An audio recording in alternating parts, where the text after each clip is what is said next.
Ginkgo tree.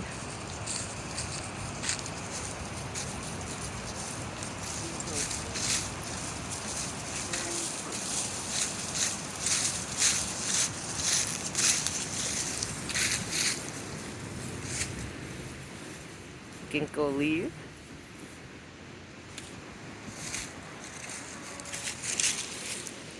Ginkgo berries. It's cold now or they'd stink. Almost looks like cherries. That's what it looked like when it started drying up. Nice. Then it looks like a pistachio after that. Yep. And there they are in the tree.